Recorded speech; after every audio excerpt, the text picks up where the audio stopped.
Fortune synergy YouTube channel पे आज आप सभी का बहुत बहुत स्वागत है। आज का महत्वपूर्ण विषय है राहु और केतु का गोचर का प्रभाव हमारे जीवन में कैसे पड़ता है और राहु केतु हमारे जीवन को कैसे प्रभावित करते हैं। राहु और केतु यूं तो छाया ग्रह कहे गए हैं, लेकिन इनका प्रभाव हमारे जीवन के हर आयाम में ही पड़ता है। दोनों ग्रह एक दूसरे के 180 डिग्रीज पर हमेशा ही रहते हैं। राहु केतु हमेशा वक्री अवस्था में ही होते हैं और जन्म पत्रिका में जहां भी ये ग्रह बैठते हैं तो उस घर के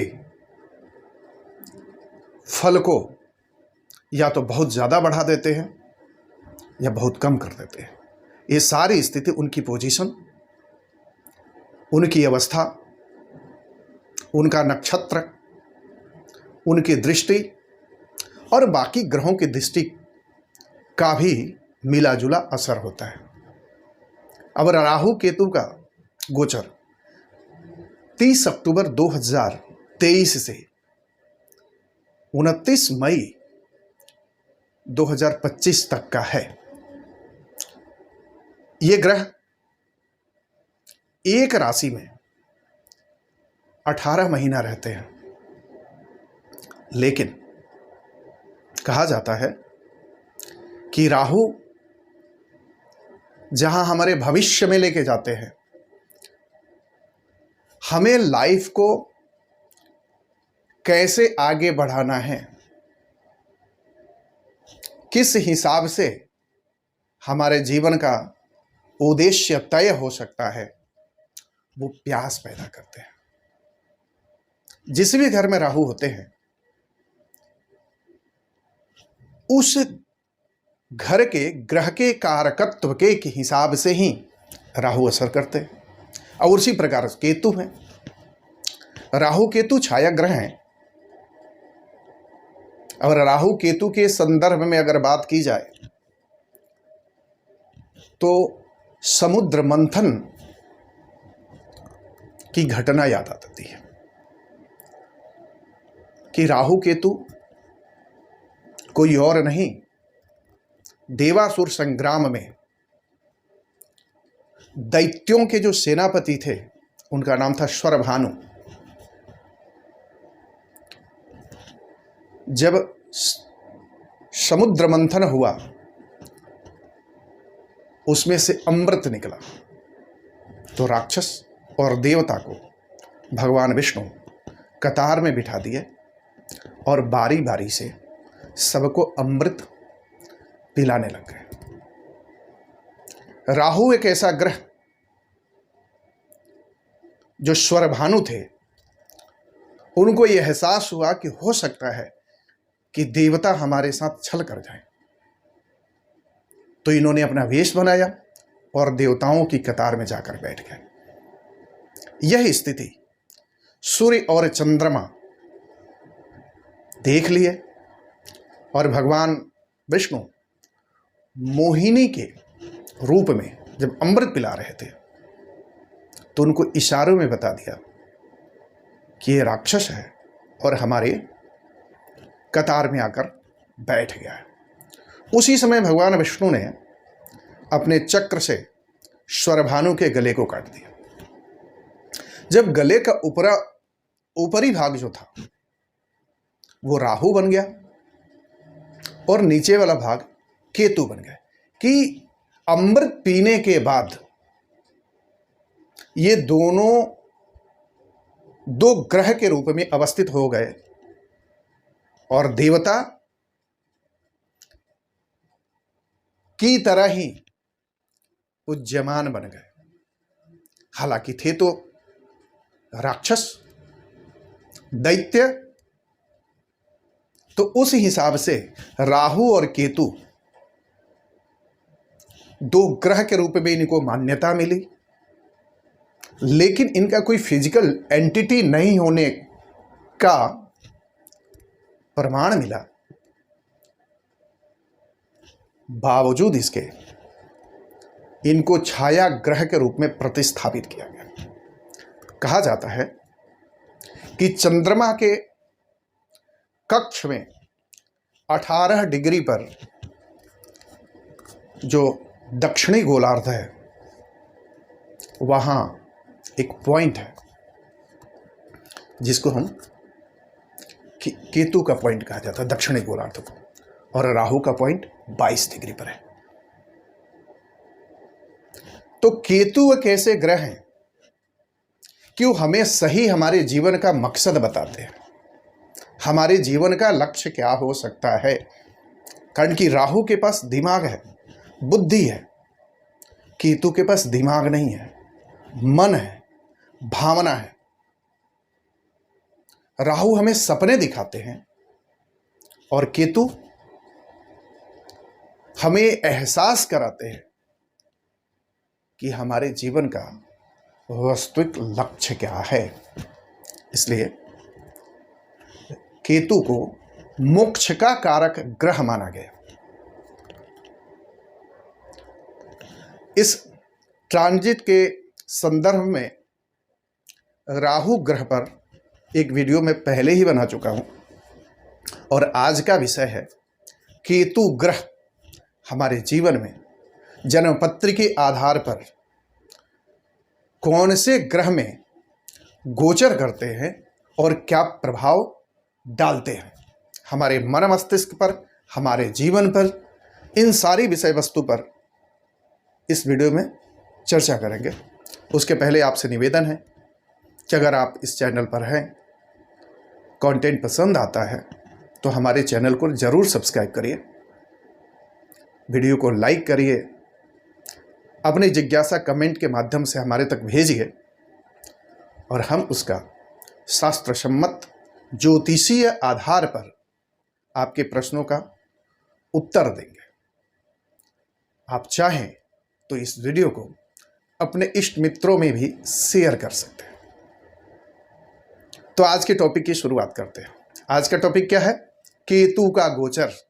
कारण कि राहु का गोचर तो पहले ही वीडियो बना चुका हूं। आज बात करते हैं केतु। केतु एक ऐसा ग्रह है जो मोक्ष के कारक माने गए हैं, मुक्ति के कारक माने गए हैं। लेकिन केतु खास करके हमारे जीवन में उस परिस्थितियों का निर्माण करते हैं और ये एहसास कराना चाहते हैं कि हमारे जीवन का अंतिम लक्ष्य क्या है। राहु जहां भूख पैदा करते हैं, ऑब्सेशन पैदा करते हैं, उसी तरह केतु डिटैच करते हैं, हमें उन चीजों से दूरी बनवाते हैं।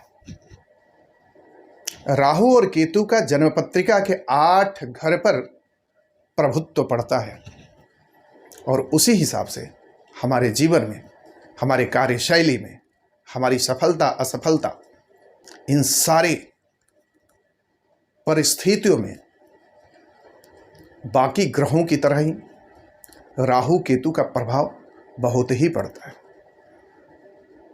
आपकी जन्मपत्रिका में केतु की स्थिति कैसी है, यह निर्भर करता है कि केतु आपको इस जीवन में क्या देने वाले हैं। राहु और केतु हमेशा आमने सामने होते हैं, लेकिन गुण, स्वभाव, ये सारी चीजें दैत्यों की ही तो है। ये लोग भ्रमित करते हैं, राहु आपको भ्रम में डालते हैं, उसी प्रकार केतु हमें भ्रम में डालते हैं। हमारे सामने वो चीजें रखी हुई हैं लेकिन हमें वो दिखता ही नहीं। सही वक्त पर सही निर्णय क्या होगा वो स्पष्ट नहीं हो पाता है। जानते हम सब कुछ हैं और ऐसे व्यक्ति बहुत पीड़ित होते हैं।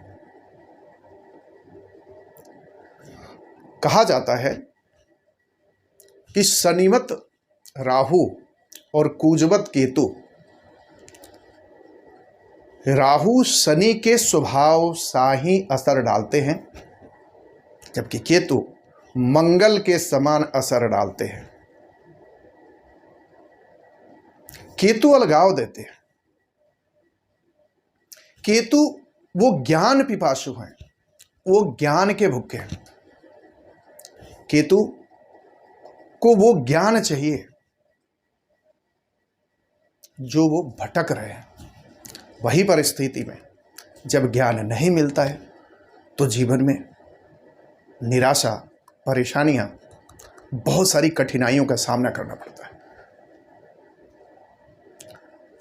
केतु को जब बृहस्पति का साथ मिल जाता है तो ऐसा केतु बड़ा ही शुभ प्रभाव हमारे जीवन में देते हैं, कारण कि वो ज्ञान की तृप्ति गुरु ही तो करा सकता है ना। तो आने वाला गोचर 12 राशियों पर केतु क्या प्रभाव डालेंगे और किस हिसाब से हमारे जीवन को प्रभावित करेंगे, इन सारी विषय वस्तु को राशि क्रम से समझते हैं। बात करते हैं मेष राशि की। इसके पहले राहु मेष राशि में और केतु तुला राशि में थे। जैसा कि मैंने पहले बोला, राहु और केतु जब भी कार्य करते हैं तो जिस घर का राशिपति है उस राशिपति के हिसाब से ही फल देते हैं, वैसा स्वरूप बना लेते हैं। आपने देखा होगा कि अभी राहु का गोचर चल रहा है मेष में और तुला में, जो 30 अक्टूबर तक चलेगा। पिछले 1.5 सालों में आपने अपने जीवन में क्या बदलाव देखा? आपकी जन्मपत्रिका में अगर मंगल की स्थिति अच्छी नहीं होगी, आपकी जन्मपत्रिका में अगर शुक्र की स्थिति अच्छी नहीं होगी, तो आपके जीवन में बहुत सारी परेशानियां रही हैं। लेकिन वही अगर शुक्र की स्थिति अच्छी हो, मंगल की स्थिति अच्छी हो, तो आपने वो मुकाम भी हासिल करे होंगे इस 1.5 साल में, जो शायद कभी नहीं कर पाए। यही केतु है। केतु का कार्य है आपको मंजिल तक पहुंचाना, और मुख्य कार्य क्या है? ज्ञान। जब आपको ज्ञान मिल जाता है तो आपका भ्रम दूर हो जाता है, लेकिन जब ज्ञान नहीं मिलता है, हम लक्ष्य निर्धारित नहीं कर पाते हैं, तो जीवन में परेशानियां भी आती हैं। तो यही केतु का कारकत्व है, जुदा करना, अलगाव देना। तो मेष राशि में से निकल करके राहु अब मीन में जाएंगे और केतु शुक्र की राशि तुला से निकल करके कन्या राशि में जाएंगे। अब कन्या राशि में के अधिपति कौन है? राशिपति कौन है? बुध है। आपकी जन्मपत्रिका में बुध की जैसी स्थिति होगी, वैसे आने वाला 1.5 साल केतु आपके जीवन में वो फल देंगे। अब कन्या राशि जन्मपत्रिका के 12 भाव में कहाँ बैठी है, ये डिपेंड करता है। कन्या राशि काल पुरुष की कुंडली में सेवा को दर्शाती है, कंपटीशन को दर्शाती है, ऋण रोग शत्रु को दर्शाती है, और हमारी रोजमर्रा की जिंदगी को दर्शाती है। तो बुध की स्थिति अगर आपकी जन्म पत्रिका में अच्छी है, तो केतु की स्थिति को समझते हुए अगर अपनी प्लानिंग की जाए, दिनचर्या, आने वाला 18 महीना, तो ये समय भी आपके लिए बहुत अच्छा निकल सकता है। तो मेष राशि के हिसाब से आपके 6ठे घर में कन्या राशि आती है। कन्या राशि में जब केतु का गोचर होगा, तो इन सारी परिस्थितियों में आप देखेंगे एक बड़ा सा बदलाव, एक नया सा ट्रांसफॉर्मेशन होगा।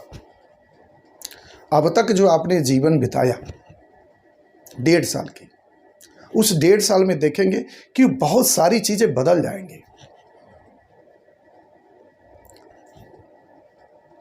कन्या राशि हीलिंग की राशि है, जो हमें आराम देती है।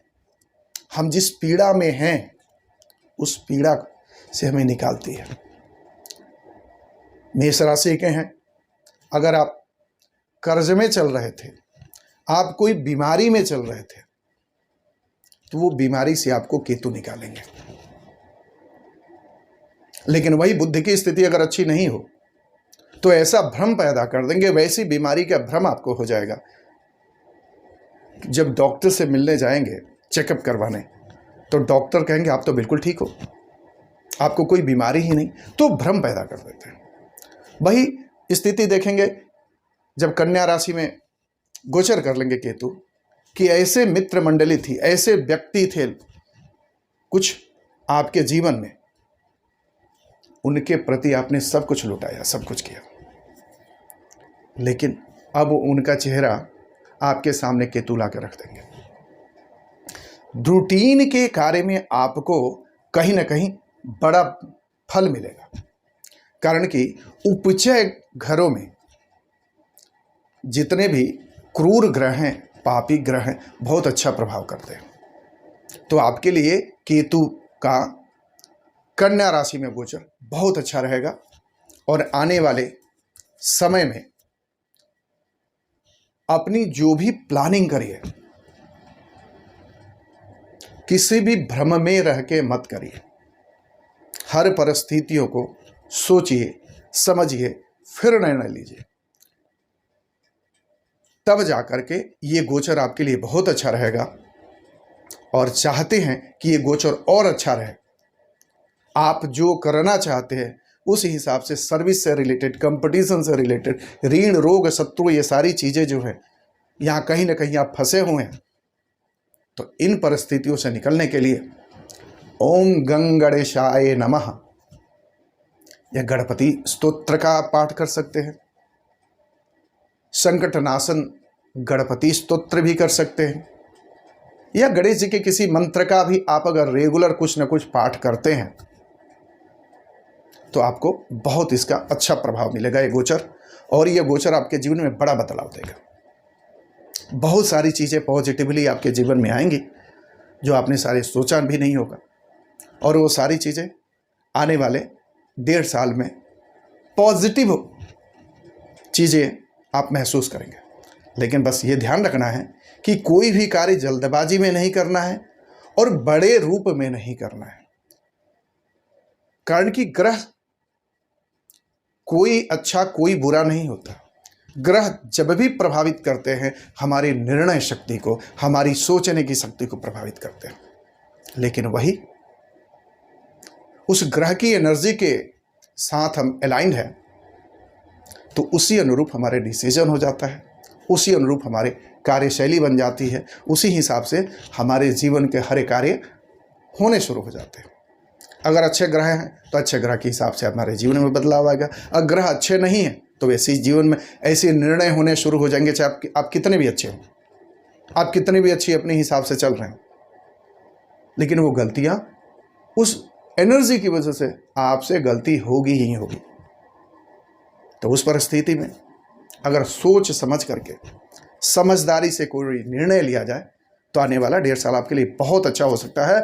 और साथ ही साथ कोई भी निर्णय खुद से नहीं लेना है। आपके पिता हों, आपके बड़े भाई हों, या घर का कोई बुजुर्ग व्यक्ति हो, उनसे निर्णय लेंगे। दादा हों, नाना हों, आपको पता है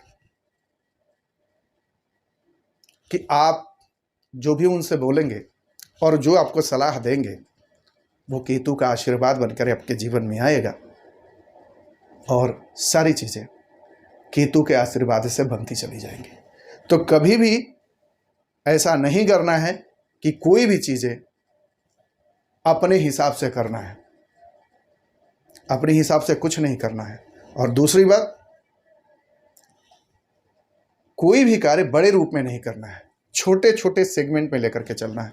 तो ये गोचर आपके लिए बहुत बढ़िया रहेगा। अब बात करते हैं वृष राशि के बारे में। वृष राशि के हिसाब से या वृष लग्न के हिसाब से केतु का गोचर आपके पंचम स्थान में हो रहा है, 5वें घर में। क्रिएटिविटी, आपकी बुद्धि, आपकी विद्या, आपकी संतान, आपकी प्रारब्ध, आपके पूर्व जन्म के कर्म। केतु क्या करते हैं? केतु आपके पूर्व जन्म को ही यहां याद करा देते हैं। जिस व्यक्ति की भी जन्म पत्रिका में अगर केतु की महादशा चल रही है तो आप देखेंगे कि वो सारी चीजें, पुरानी पुरानी बातें, पुरानी पुरानी चीजें लेकर के वो आदमी उसके दिमाग में चलता रहेगा और आदमी भविष्य की सोच ही नहीं पाता और ऐसी स्थिति में गलतियां 50 बार करता है। तो 5वें घर में केतु का गोचर आपके जीवन में आप देखेंगे कि जो भी कारकत्व है 5वें घर का, उसमें कहीं ना कहीं रुकावटें पैदा होंगी, कहीं ना कहीं आपकी अरुचि पैदा होगी, कहीं ना कहीं वहाँ से आपका मोह भंग होगा। ऐसी परिस्थितियाँ बन जाएंगी कि आप जो कोर्स कर रहे हैं, जो स्टडी कर रहे हैं, हायर एजुकेशन की बात कर रहे हैं, हायर स्टडी की बात कर रहे हैं, वो रूटीन चेंज हो जाएगा। जो कुछ आपने कुछ कोर्स किया, कुछ पढ़ाई की, कुछ आगे हायर स्टडी की बात कर रही या सोचना शुरू कर दिया या अब तक कर रहे हैं, तो अपने आप आपकी वहाँ से अरुचि पैदा होनी शुरू हो जाएगी, आपका वहाँ से मन हटना शुरू हो जाएगा। एक नई एनर्जी आपके आसपास चलनी शुरू हो जाएगी, केतु की एनर्जी। अगर आप किसी रिलेशनशिप में हैं, आप किसी से प्रेम में बंधे होंगे, तो देखेंगे कि वहाँ आए दिन आपका रिश्ता और उस व्यक्ति का रिश्ता में कहीं ना कहीं दूरी बन जाएगी। आपको एक नया चीज चाहिए, आपने जो किया उससे आपकी अरुचि हो जाएगी, कारण कि केतु वो है, केतु का कारकत्व वो है जो आपने पूर्व जन्म में केतु के कारकत्व को भोग रखा है,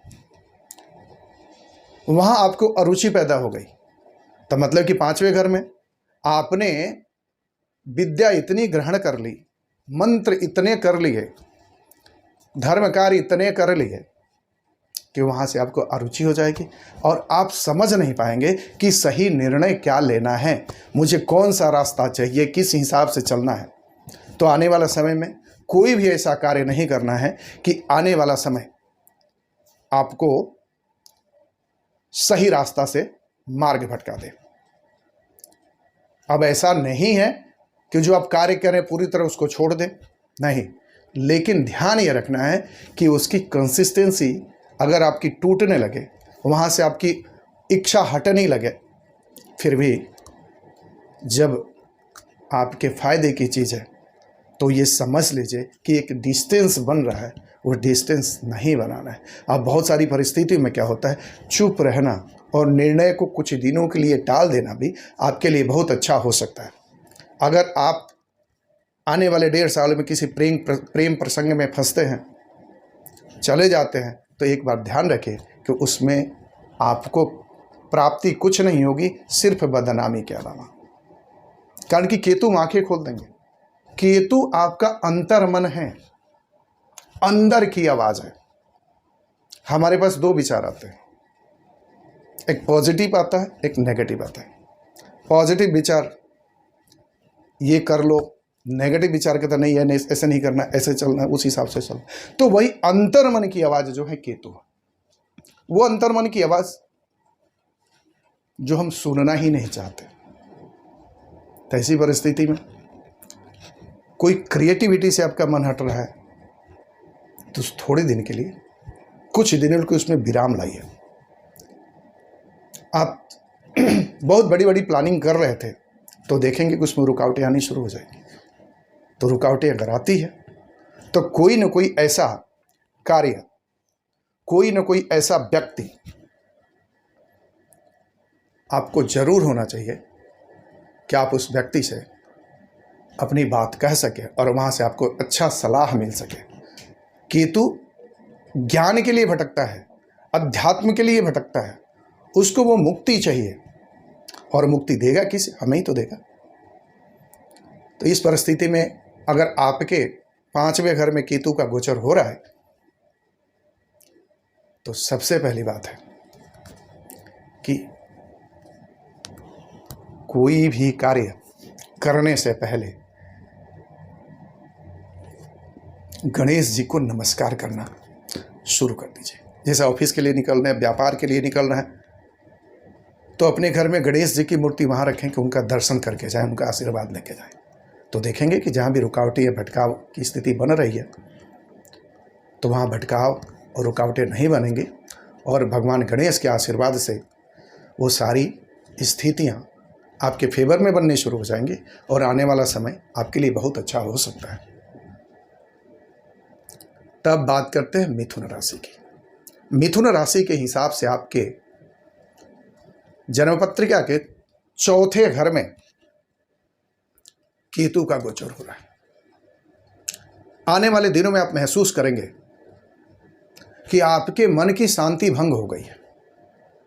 छोटी छोटी बातों में घर में विचारों का ना मिलना वाली स्थिति बन जाएगी। छोटी छोटी बातों में बहस होएगी। मन की शांति सुकून सब खत्म होना शुरू हो जाएगा। माता जी हैं तो माता जी से रिलेटेड कोई ना कोई ऐसी परेशानी बन सकती है।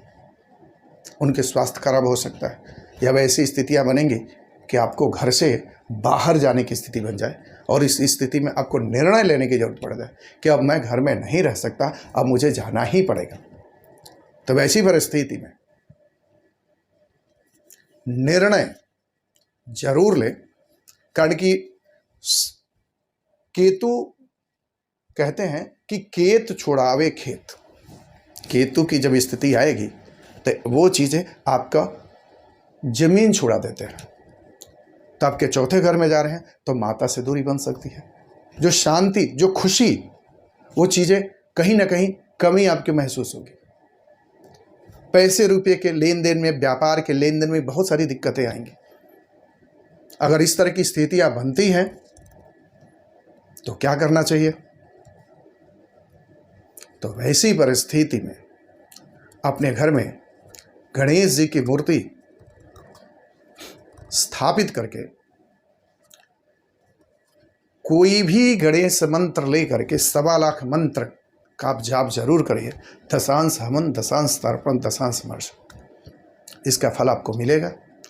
और ये जो उच्चाटन वाली स्थिति बन गई थी, मन की कहीं शांति खत्म हो गई थी, वो सारी चीज़ें आपके जीवन में आएंगी। लेकिन 1.5 साल काफ़ी सोच और समझदारी से आपको चलना पड़ेगा। अब बात करते हैं कर्क राशि की। कर्क राशि के हिसाब से केतु का गोचर आपके जन्मपत्रिका के 3रे घर में हो रहा है। ऐसी परिस्थितियां आप देखेंगे कि छोटे भाई बहन का आपको सपोर्ट नहीं मिल रहा। चाहे आपने जितना भी कुछ किया है, आपकी प्लानिंग काम नहीं कर रही है। एक तरह से मन में भटकाव आना शुरू हो गया है। जो चीजें सब कुछ सही चल रही थी उसमें कहीं ना कहीं परेशानियां आ रही है। हालांकि कर्क राशि वालों की अभी स्थिति बहुत अच्छी नहीं चल रही है। तो इसके लिए क्या करना है? लिखने पढ़ने में भी दिक्कत आएगी, शांति नहीं मिलेगी, सुकून की स्थिति बनेगी। तो ये स्थिति देखना है कि सबसे पहले अपने बुद्ध को मजबूत करना है। बुध आपकी जन्म पत्रिका में जहां भी हैं तो बुद्ध का मजबूत करिए। और साथ साथ केतु से रिलेटेड ऐसी परिस्थिति हो तो उस हिसाब से गणेश जी की आराधना भी कर सकते हैं। आसपास अगर आप जितना भी भटकते हैं, उस भटकने का कोई मतलब नहीं मिलेगा और 50 रेमेडी करने की जरूरत नहीं है। मात्र एक उपाय करिए और 1.5 साल आप अपने जीवन में अपनाइए जरूर, कि आने वाला 1.5 साल आपके लिए बहुत अच्छा साबित हो। तो आपको क्या करना है? जब भी समय मिले एक दिन नियत कर लीजिए और आपके घर के आसपास कोई मंदिर हो, गणेश मंदिर हो तो बहुत अच्छी बात है। गणेश मंदिर नहीं हो तो जिस भी मंदिर में जाते हैं तो गणेश जी का दर्शन करना शुरू करते हैं और अपनी जो भी प्लानिंग, जो भी इच्छाएं हैं गणेश जी से अपनी बातें कहिए और गणेश जी आपकी बातों को सुनेंगे और उस परेशानी का रास्ता निकालेंगे। कारण कि ऐसी परिस्थिति में गणेश जी ही आपको एक सही दिशा दे सकते हैं। केतु के आराध्य देव जो माने गए हैं गणेश जी हैं। तो ऐसी परिस्थिति में गणेश जी का दर्शन करें और जो भी अपनी स्थिति परिस्थिति बनती है गणेश जी से एक रिश्ता बना करके, एक भक्त का, एक पुत्र का कोई ना कोई रिश्ता बना करके गणेश जी से जुड़ जाइए 1.5 साल के लिए। तो ये 1.5 साल में जो भी स्थिति परिस्थिति आपको लगेगा कि वो सही दिशा नहीं है, मैंने जो कार्य किया, निर्णय लिया, अच्छा नहीं लिया, तो उस परिस्थिति में आपको बहुत ज़्यादा सपोर्ट मिलेगा। और देखेंगे कि इस 1.5 साल में आने वाले समय में आप थोड़ा से स्पिरिचुअल बन जाएंगे और छोटी छोटी धार्मिक यात्राएं होंगी, व्यापारिक यात्राएं भी होंगी और शहर से बाहर जाने का मौका मिलेगा, अपने घर परिवार के संस्कारों से जुड़ने का मौका मिलेगा। सहते ऐसी परिस्थिति आपके लिए बहुत अच्छी साबित हो सकती है। अब बात करते हैं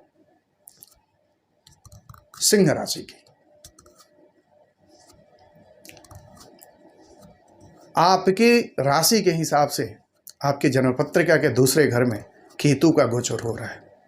तो ऐसी परिस्थिति में कोई भी लंबी योजना नहीं बनानी है, कहीं भी इन्वेस्टमेंट करना है बड़े सोच समझ के करना है। घर परिवार में ऐसी परिस्थिति बन जाएगी कि आप चाहे कितनी भी अच्छी बातें करें, लेकिन आपके बातों का वेटेज मिलना अब कम हो जाएगा। आपकी बातों को जो आप कहना चाहते हैं, घर के अलग मेंबर उस बातों को समझ नहीं पाएंगे, या वो समझ रहे हैं तो आप कंफ्यूज हो जाएंगे। इस तरह की बातें हो जाएगी और इसमें बहुत सारी गलतियां आएंगी। एक परिवार से, कुटुंब से दूर जाने का एक आपको चांस बनेगा।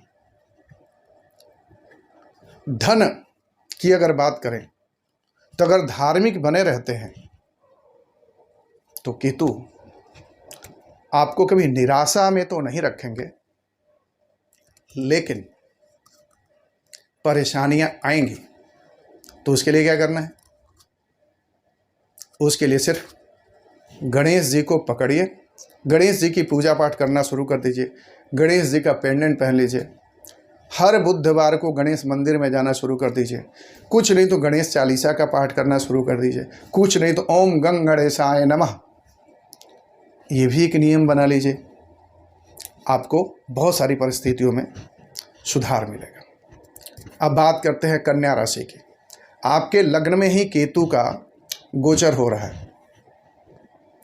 तो इस परिस्थिति में आने वाले समय में आप देखेंगे कि आपके जीवन में, आपके पर्सनालिटी में एक क्वेश्चन मार्क आप खुद ही लगाएंगे। आप बहुत कुछ करना चाहते हैं, बहुत चीज पाना चाहते हैं, आप मन के भी बहुत अच्छे हैं, निर्णय को लेकर के आपके जीवन में परेशानियां आएंगी। जो पर्सनालिटी जो निखरना चाहिए, आप देखेंगे कहीं ना कहीं रुकावट आएगी, लेकिन एक बंधन सा महसूस होगा। तो वैसी परिस्थिति में करना क्या है? आपके मन की जो भी इच्छाएं हैं भगवान गणपति को समर्पित करिए। बुधवार को अपनी मन की इच्छाएं भगवान गणपति को लिखिए और वो एक कागज़ पर लिख करके भगवान गणपति को समर्पित कर दीजिए। और हर बुधवार को भगवान गणपति का दर्शन किया करिए, आशीर्वाद लिया करिए। आपके जीवन में परिस्थितियां भी बदलेंगी और रुकावट जो होगी धीरे धीरे खत्म होगी। अब बात करते हैं तुला राशि की। तुला राशि आपके जन्म पत्रिका के हिसाब से, आपके राशि के हिसाब से केतु आपके 12वें घर में जाएंगे। यहां केतु अपने आप को बड़ा कंफर्टेबल समझते हैं, यहां सुकून देते हैं, शांति देते हैं और आपको दुनिया के ताम झाम से अकेले करते हैं और आपको अकेलापन ही रास आना शुरू हो जाएगा। आपको धार्मिक बनाना शुरू कर देंगे। आपके मन में यह ख्याल आने शुरू हो जाएंगे, चलो जीवन में बहुत कुछ कर लिया, बहुत कमा लिए, बहुत रिश्ते हमने जोड़े, बहुत सारी चीज़ें हमें जो करना था, लेकिन कहीं भी संतुष्टि नहीं मिला। तब यह है कि अब अपने लिए जीना शुरू कर दो। अपने लिए जीना है और अपने को खुश रखना है, अपने साथ जीना है, अपने लिए जीना है और अपने आप को बेहतर कैसे किया जा सकता है। तो सबसे स्थिति है कि आप आध्यात्मिकता में चले जाएंगे। अब तक अगर आध्यात्मिकता को पूरी तरह नहीं समझ पाए थे तो ये दौर ऐसा आ गया कि आपको आध्यात्मिकता को समझने का एक नया अवसर मिलना शुरू हो जाएगा और साथ ही वहाँ आपको आनंद भी मिलेगा। यही कहा जाता है कि 12वें घर में जब केतु होते हैं तो ऐसे लोग बहुत कठिनाई से, बहुत परिश्रम से जीवन में आगे बढ़ते हैं और एक मुकाम हासिल करते हैं जीवन में। लेकिन केतु का वही लक्ष्य है। वो कहते हैं कि ये लक्ष्य नहीं है तुम्हारा, ये मंजिल नहीं है तुम्हारी। अब मंजिल ये है कि हमें ये सोल जर्नी में अब नहीं बढ़ना, अब हमें सैल्वेशन चाहिए, हमें अब मुक्ति चाहिए। तो उस हिसाब से आपको रास्ता मिलना शुरू हो जाए। अब बात करते हैं वृश्चिक राशि की। वृश्चिक राशि के हिसाब से बुध आपके जन्म पत्रिका के 11वें घर में गोचर कर रहे हैं। आप यहां देखेंगे, अब तक आपने लोगों के लिए जो भी समय निकाला, जो भी विचार थे, लोगों के लिए आप जुड़े रहते थे, वो धीरे धीरे लोग आपके जीवन से निकलने शुरू हो जाएंगे। वो विचार खत्म होने शुरू हो जाएंगे। अब बहुत सारी ऐसी परिस्थितियां आएंगी कि आपने जिस चीज़ों को लेट गो वाली इंटेंशन से अब तक किया हुआ था, अब वो चीज़ें सामने आएंगी और आपको सही मकसद मिलेगा कि नहीं, मैंने दुनिया के लिए बहुत जी लिया, सामाजिक परिवेश में बहुत जी लिया, दुनियादारी बहुत निभार ली, लेकिन उसका फ़ायदा क्या हुआ। तो ऐसी परिस्थिति में मुश्किल से आपके जीवन में कुछ लोग रह पाएंगे जो सही रूप से आपको निर्देशित करेंगे और सही रास्ता आपको दिखाएंगे और आपकी अंतर्मन की जो प्यास है, अपने विचारों से, अपने सद्गुणों से आपको बड़ा संतुष्ट करेंगे। और ऐसे ही लोग गुरुवत, मतलब गुरु के समान, जो कहिए प्रवचन जिसको हम बोलते हैं, उनकी बातें आपको दिल तक छुएंगी और उन तक आपकी आस्था चली जाएगी और ऐसे ही लोग आपके जीवन में रहेंगे। ऐसी बहुत सारी चीज़ें ट्रांसफॉर्मेशन होंगी। राहु और केतु जब गोचर करते हैं तो बहुत ज़्यादा ट्रांसफॉर्मेशन करते हैं, तो वो सारी स्थिति आपके साथ रहेगी। तो ऐसी परिस्थिति में कोई भी अपने मित्र मंडली पर, नेटवर्किंग के लोगों पर या सामाजिक परिवेश में जिस पर आप आँख बंद करके भरोसा कर रहे थे, वो सारी चीज़ें आपके सामने आएंगी और आपको लगेगा कि इतना बड़ा षड्यंत्र आपके पीठ पीछे किया जा रहा था, अब तक आपको पता क्यों नहीं चला। तो इस तरह की स्थिति आपके जीवन में आएंगी, बहुत सारे मित्र लोग जाएंगे, बहुत सारी रुकावटें आएंगी। तो बस इसमें करना क्या है, ये नियति है, ये नियति समझ के करना। बड़े बड़े चीज़ों में अगर आपने इन्वेस्ट करना शुरू कर दिया, बड़ी बड़ी बातों में भरोसा करना शुरू कर दे, बड़े बड़े सपने देखने शुरू कर दे, तो सिर्फ रोना आएगा, बाकी कुछ नहीं आएगा। तो उस हिसाब से छोटी रास्ते बनाइए, छोटी मंजिल बनाइए। एक मंजिल मिला, फिर दूसरे की तैयारी करिए, दूसरे करना, तीसरे करिए। कोई भी बड़ा आप करते हैं, कारण कि ऑपोजिट में होता है राहु, तो आप देखेंगे बहुत सारी चीज़ें आपको लगे कि नहीं, मैं इस चीज़ को बहुत महसूस कर रहा हूँ, ये मुझे चाहिए, लेकिन रिजल्ट उसको नेगेटिव में ही आना है।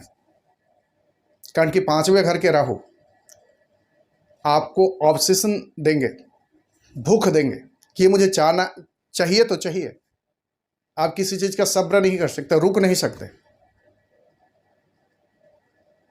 तो उस परिस्थिति में इस वीडियो के इस शब्द को भी हमेशा ध्यान में रखेंगे कि अंततः वो सारी चीज़ें जो भी अपना समय आपने लगाया किसी व्यक्ति के लिए, किसी समय के लिए, किसी परिस्थिति के लिए, समाज के लिए, वो सारी चीज़ें, वो सारे लोग आपके जीवन में एक नई नज़रिया देंगे और आपको लगेगा कि सही क्या करना है, उस हिसाब से चलना। इस हिसाब से जीवन को लेकर चलते हैं तो बहुत अच्छा रहेगा। आने वाला 1.5 साल आपके लिए बहुत उपलब्धि भरा भी हो सकता है। तो बस यही है, उसके लिए क्या करना है? उसके लिए गणेश जी तो है ही हैं, संकट नाशन गणेश स्तोत्र का भी पाठ कर सकते हैं। दूसरा, कोई भी गणेश मंत्र का जाप कर सकते हैं, या आप ये भी काम कर सकते हैं कि 3 केला थर्सडे से लेना है और मंदिर में जाकर उसको चढ़ाना है। 3 केला, ऐसा 40 दिन आप करते हैं तो आप देखेंगे कि बहुत सारी चीज़ों में जो रास्ते ब्लॉकेज हो गए हैं, आपको सही डिसीजन नहीं ले पा रहे हैं, आगे का क्या है कुछ समझ में नहीं आ रहा है, तो ये सारी चीज़ें आपके जीवन में अंधकार निकलेगा, भ्रम निकलेगा और सही रास्ता बनेगा। लेकिन आने वाला 1.5 साल का समय जो है समझदारी से लेना है। हालांकि 11वें घर के केतु बुरा असर नहीं देंगे, लेकिन प्रिकॉशन लेने में क्या हर्ज है? प्रिकॉशन लेके चलिए। बड़ा इन्वेस्टमेंट नहीं करना है, बड़े व्यापार नहीं करना है, बड़े सपने नहीं देखने हैं। जो भी चीज़ें करनी है छोटी शुरुआत करनी है। अब बात करते हैं धनु राशि। धनु राशि के हिसाब से आपके केतु का गोचर आपके 10वें घर में हो रहा है।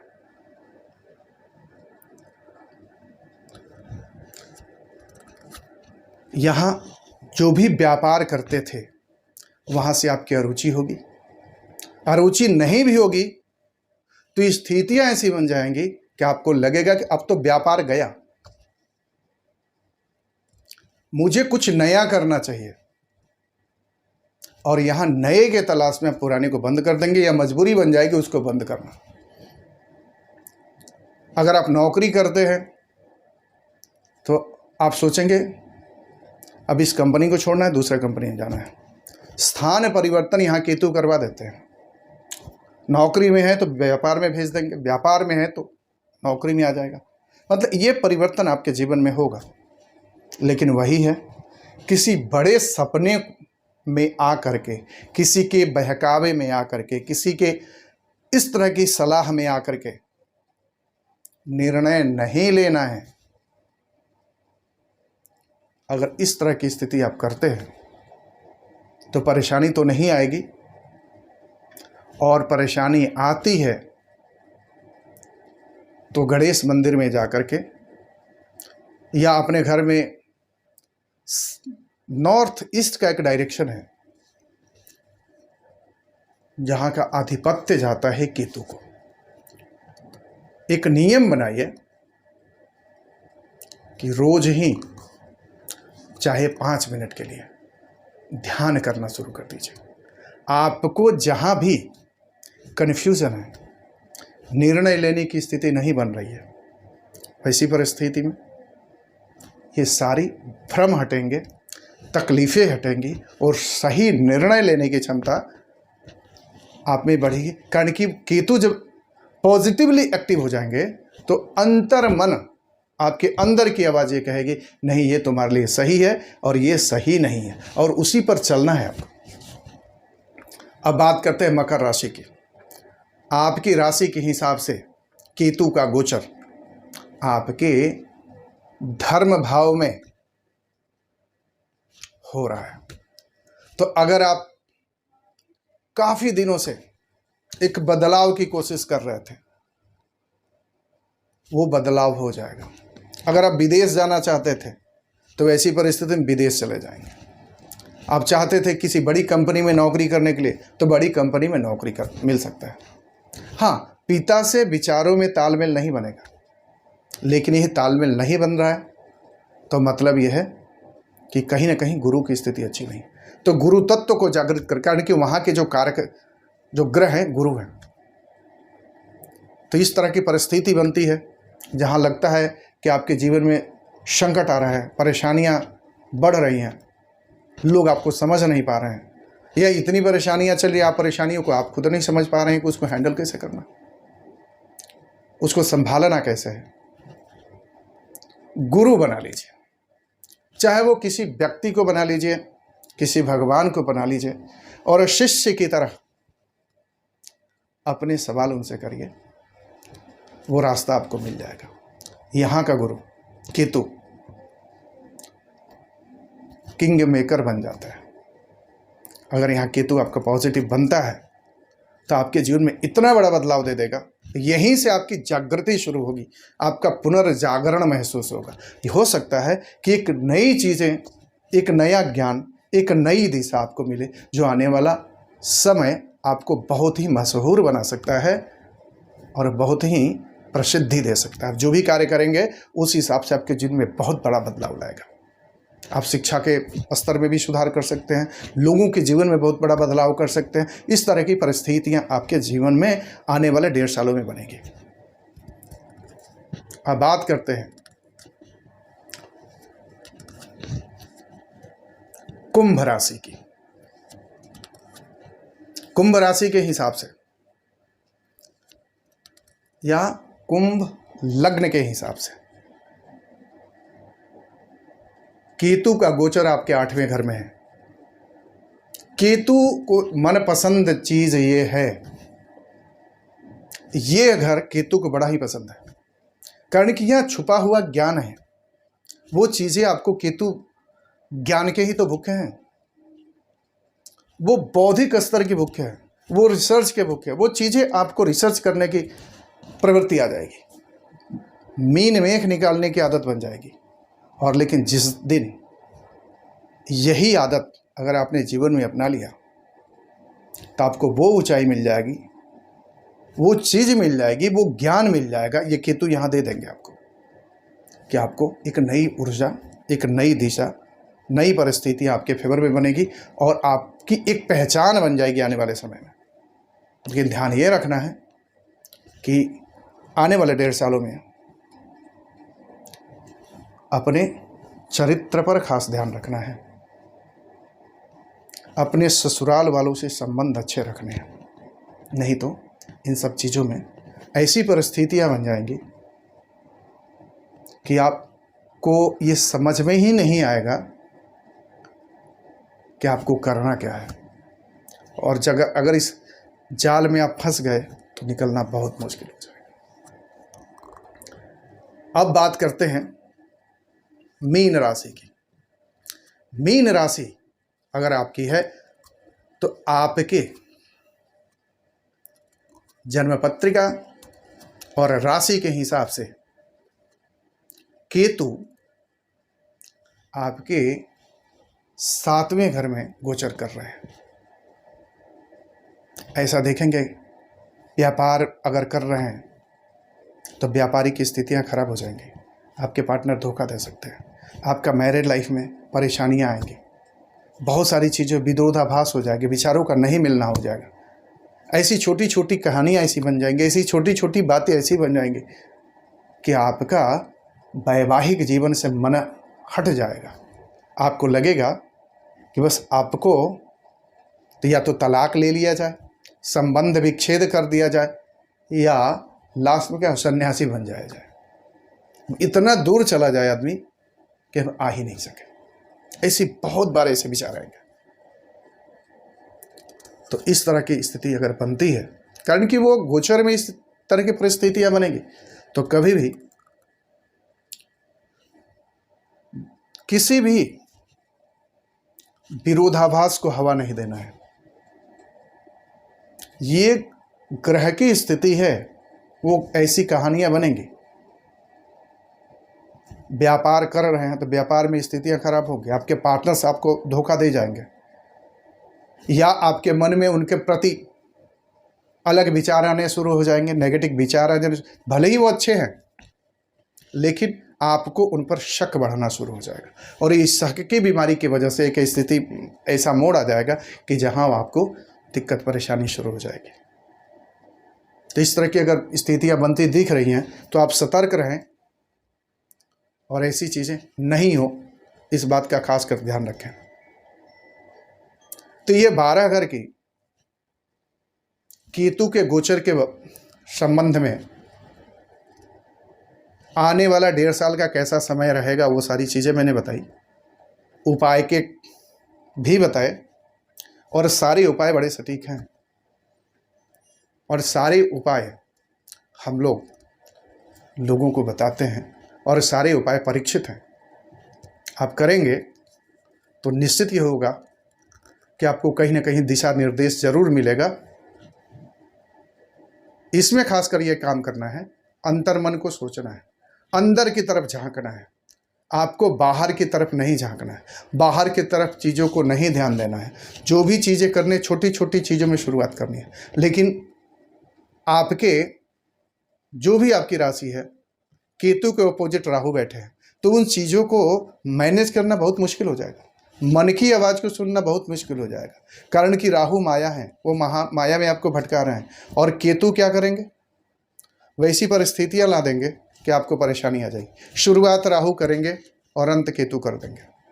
तो ऐसी परिस्थिति में अगर केतु की दशा भी चल रही है तो काफ़ी स्थितियां तो आप महसूस कर ही रहे होंगे। तो उस परिस्थिति में केवल और केवल आपके लिए ये गोचर बहुत अच्छा लाभ दे सकता है कि अगर आपको लगे किसी से गुरु भाव से जुड़िए, चाहे ईश्वर को गुरु रूप में, चाहे कोई भी रूप हो, कोई भी देवता हो, कोई देवी हो, उनको गुरु बना लीजिए। आप देखेंगे आने वाला समय आपके लिए एक बहुत बढ़िया दिशा निर्देशित करने वाला होगा और लक्ष्य से भटकाएगा नहीं। जो भी लक्ष्य है वो लक्ष्य तक पहुंचा देगा, मंजिल आपको मिल जाएगी। लेकिन बस खास ध्यान ये रखना है, सपने बड़े नहीं देखने हैं। ठंड के सपने बड़े आएंगे, सपने बड़े नहीं देखने हैं, सपने छोटे छोटे देखने हैं। हमें बड़े रास्तों की सोचना ही नहीं है, हमें छोटे छोटे रास्तों पर चलना है, कारण कि बिखराव आएगा। तो जब संभल के रहेंगे तो हो सकता है ठोकर भी लगे तो ज़्यादा चोट नहीं लगे। यही केतु सिखाते हैं। और अपोजिट राहु है, राहु कहते नहीं बड़ा लो, रिस्क लो। आप शुरुआत अगर आपने कर दी तो हवा तो देने वाले मिल जाएंगे, परिस्थितियां मिल जाएंगी, आप उड़ते चले जाएंगे। लेकिन जब गिरेंगे फिर उसकी भरपाई करना बहुत मुश्किल है। तो ये गोचर आपके लिए था, आप सभी के लिए था। इस गोचर को समझिए, जो भी आपकी जिज्ञासा हो हमारे तक भेजिए और चैनल को सब्सक्राइब करिए, वीडियो को लाइक करिए। और आने वाले समय में कोशिश यही है कि अच्छे अच्छे टॉपिक पर आपको वीडियो मिलता रहे। वीडियो कैसा लगा ये ज़रूर बताइएगा और इसी हिसाब से आगे की प्लानिंग करिए और एक पॉजिटिव माइंडसेट लेकर के आगे बढ़े। डर के आगे जीत है। जब तक आपके जीवन में बाधाएं नहीं आएंगी तो उस जीत का स्वाद भी उतना मज़ेदार नहीं होगा। आप जिस भी कार्य में जितनी बाधाएं महसूस करें, वो समझिए कि उसकी जीत भी बड़ी शानदार होगी। तो इसी के साथ अपनी वाणी को विराम देता हूं और फिर मिलते हैं किसी अगले वीडियो के साथ, अगले टॉपिक पर। धन्यवाद।